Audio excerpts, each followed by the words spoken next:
Prólogo de 5 anos.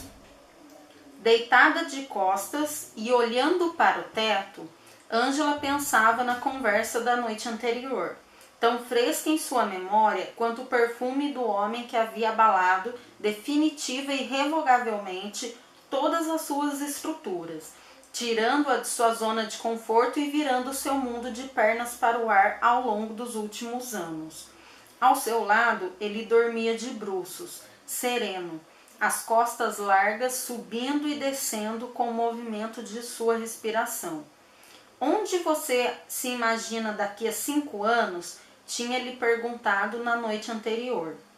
Ele olhou dentro dos seus olhos enquanto respondia: em qualquer lugar do mundo, desde que esteja com você.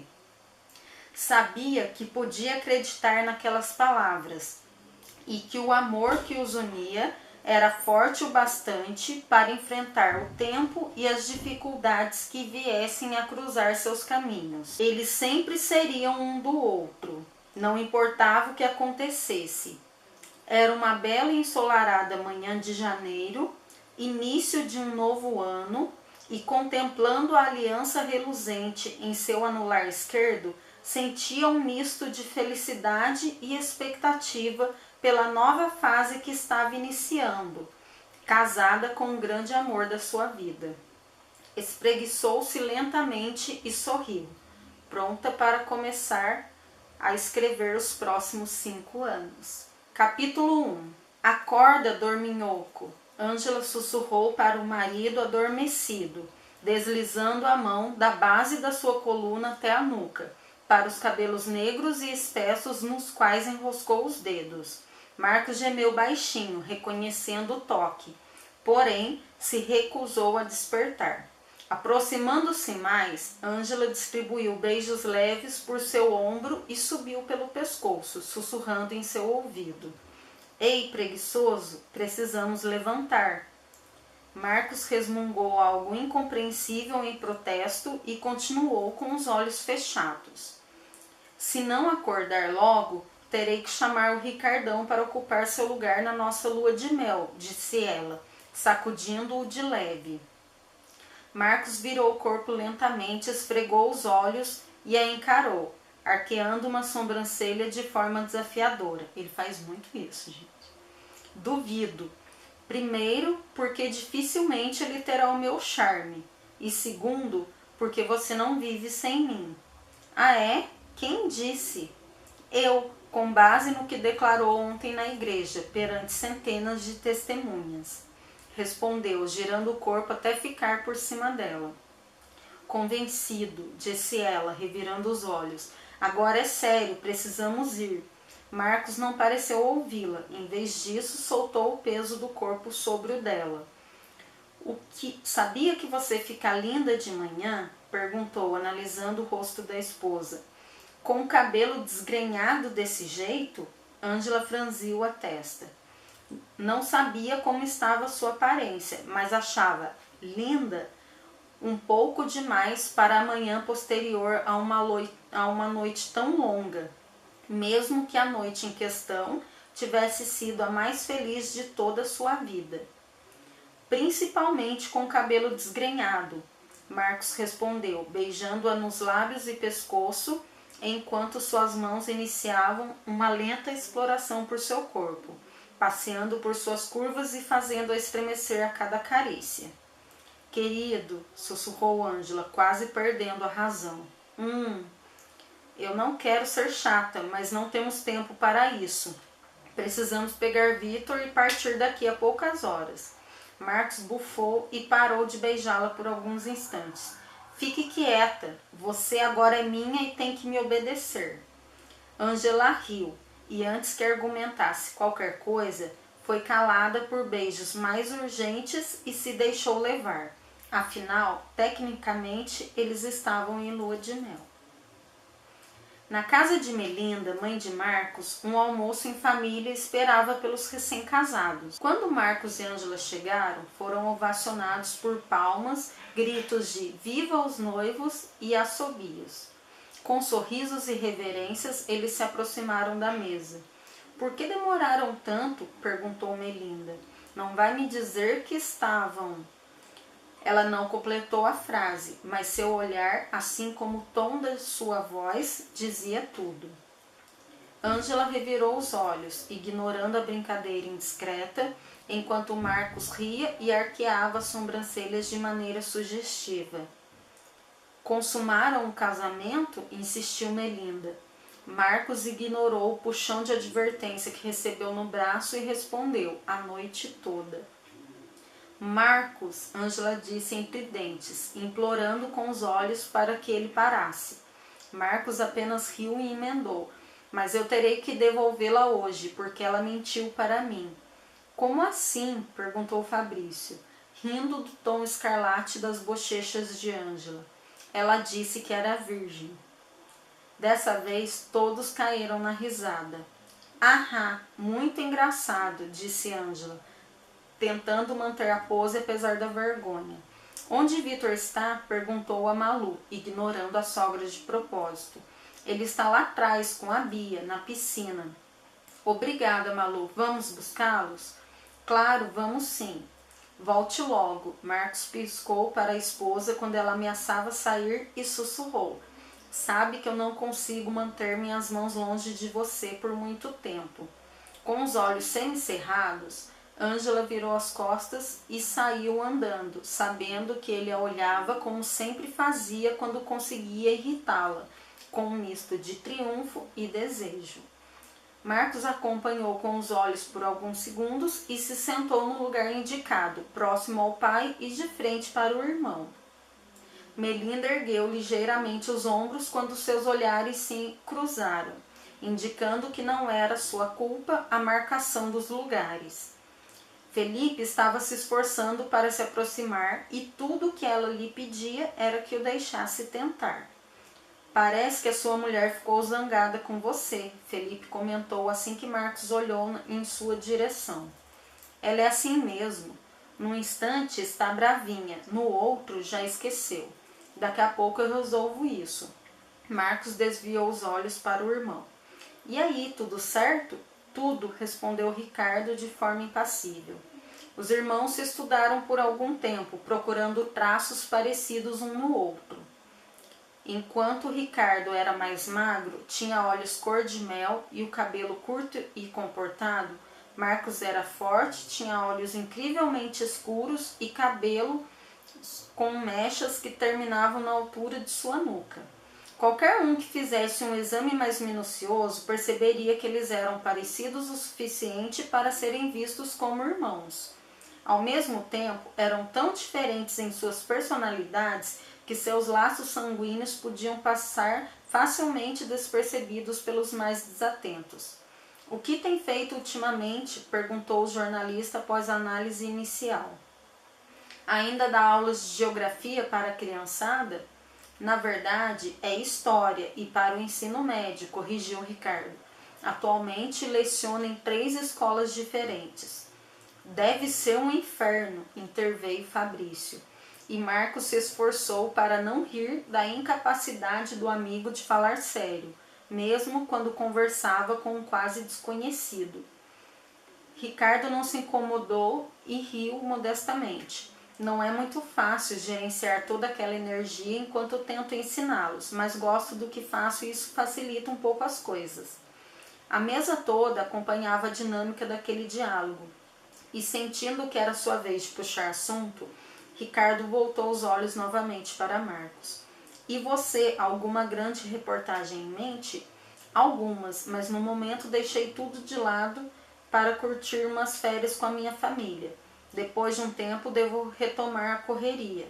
Não da forma como antes, espero, Felipe interveio, dizendo-lhe nas entrelinhas para priorizar a família ao invés da carreira. Legal, como se alguma vez você tivesse feito isso, pensou Marcos, lançando um olhar frio na direção do pai. Isso é algo que eu e minha mulher resolveremos juntos, respondeu, enfatizando o sujeito da frase para que o pai entendesse que não fazia parte da sua vida ou das decisões que tomasse em relação a ela. Certo. Felipe assentiu com a cabeça, apertando os lábios em uma linha fina e desviando o olhar. Em momentos como aquele, chegava a pensar que Marcos nunca iria perdoá-lo de verdade, nem permitir que exercesse novamente sua função de pai. Um silêncio tenso se apoderou da mesa e Melinda desejou que Ângela e Malu voltassem logo com as crianças para que Vitor quebrasse o gelo entre o pai e o avô. Após o almoço, o casal se despediu de todos e embarcou com o filho em um voo com destino ao Rio Grande do Sul. Apavorada, Ângela se agarrou ao assento do avião enquanto este percorria a pista, preparando-se para decolar. Ao olhar para Marcos, notou que ele sorria. Deve ser muito difícil para você, declarou, fechando a expressão. O que? Marcos a olhou, alargando o sorriso. Estar casado com uma caipira que nunca sequer viajou de avião. Quer dizer, quantas coisas você já viu e experimentou? Para mim, tudo é novidade. Marcos se aproximou e a beijou no rosto com carinho, antes de pegar sua mão e sussurrar em seu ouvido. Você é minha novidade.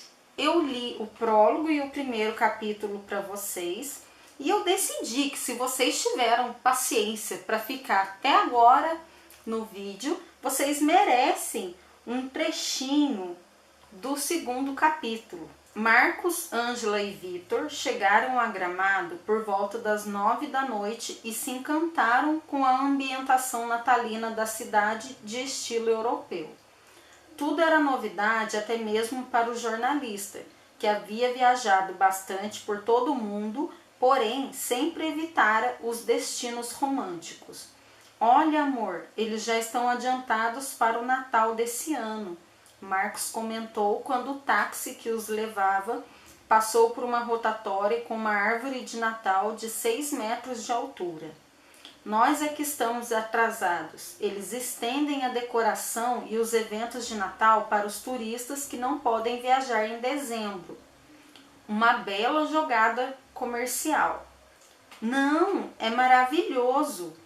Marcos riu do olhar infantil da esposa, enquanto Vitor dormia tranquilamente no seu colo, alheio a tudo e sem imaginar onde estavam. Me desculpe, querida, esqueci que você é uma criança presa no corpo de uma adulta. Só me prometa que não vai sentar no colo de nenhum velhinho safado vestido de Papai Noel. Claro, desde que você fique bem longe das garotinhas vestidas de Mamãe Noel. Falando nisso, eu não entendo por que o Papai Noel, sendo um velhinho, vive cercado de menininhas de top e saia curta. Para o seu próprio bem, não se aproxime delas. Combinado, senhora. Marcos bateu continência para ela. Ângela encostou a cabeça no ombro dele e bocejou. A maratona do casamento a tinha cansado e, apesar de estar empolgada com a viagem, queria mesmo tomar um bom banho e descansar. O hotel parecia uma grande casa de campo, com telhados em vários níveis diferentes, fachada em tom de areia e janelas com moldura de madeira. Eles foram muito bem recebidos e somente quando outro casal em lua de mel chegou para fazer o check-in, Marcos notou a diferença no atendimento. Isso porque logo na entrada eles foram recebidos com champanhe e informados que, além da decoração romântica com pétalas de rosas, havia velas aromáticas ao redor da banheira com sais especiais e uma nova garrafa de champanhe acompanhada por um cesto de frutas esperando por eles em seu quarto. Ângela notou que Marcos tinha se irritado. E caso não tivesse percebido, assim que entrou no elevador, ele manifestou sua indignação. Você viu aquilo? O quê? O outro casal entrou no elevador, interrompendo a resposta que viria a seguir. E ali mesmo começou as preliminares, trocando carícias não tão inocentes e sussurrando promessas no ouvido um do outro. Marcos e Ângela assistiam à cena, espremidos no canto, ele irritado e ela se segurando para não rir. Quando o elevador parou no quarto andar, Marcos pigarreou e o casal parou de se beijar, disparando pelo corredor sem olhar para trás. Ao ver onde eles entraram e olhando para o número da chave do seu quarto, o jornalista não escondeu sua exasperação. Que ótimo, vamos ser vizinhos desses dois. Ângela tossiu para esconder a risada que escapou enquanto ele abria a porta para eles entrarem em sua suíte de lua de mel. O quarto era amplo, blá blá blá, vou pular essa parte para não ficar muito longa. Por que você ficou tão irritado? Ângela perguntou após ver tudo. Eu fui bem claro quando fiz a reserva sobre estarmos em lua de mel. Então, por que não tivemos o mesmo tratamento que aquele casalzinho no cio? Ângela abriu a boca, mas ele não a deixou falar e continuou. Só porque temos um bebê, isso é o bastante para acabar com o romantismo? Amor, eu tenho certeza de que eles não fizeram por mal. Talvez tenham ficado com medo de que o Vitor quisesse beber o champanhe ou comer as pétalas de rosa da cama. Sei, respondeu ele, incrédulo. E aqueles dois, mais alguns segundos e estariam transando no corredor. Eu vi. Ângela se aproximou e, carregando a voz de sensualidade, concluiu. Se eu não estivesse com Vitor no colo, também teria tirado uma casquinha de você no elevador. Sua mão entrou por baixo da camisa dele, na altura da lombar, e lhe causou um arrepio. Sabe o que devíamos fazer? Barulho. Marcos se inclinou para ela. Vamos colocar uns tampões nos ouvidos do Vitor e fazer um sexo bem selvagem para mostrar a eles e a todo mundo quem está em lua de mel. Aham. E depois disso, o hotel chama a polícia e somos presos por fazer uma farra dessas com um bebê no quarto. Eu não tinha pensado nisso, respondeu ele, suavizando a expressão, e foi conferir a vista da varanda. Ângela colocou o filho no berço e o seguiu, abraçando por trás e beijando o seu ombro. Não se esqueça de que a sua mãe se ofereceu para cuidar de Vitor, mas fizemos questão de trazê-lo conosco. Marcos assentiu e não revelou que estava nervoso porque, apesar de imensamente feliz, sua nova condição o assustava. Nunca em toda sua vida se imaginara casado. Tinha visto bastante de seus pais para desejar algo diferente. Criticava o pai pelos erros que ele cometera no passado, mas no fundo, o que mais temia era não conseguir se sair melhor do que ele.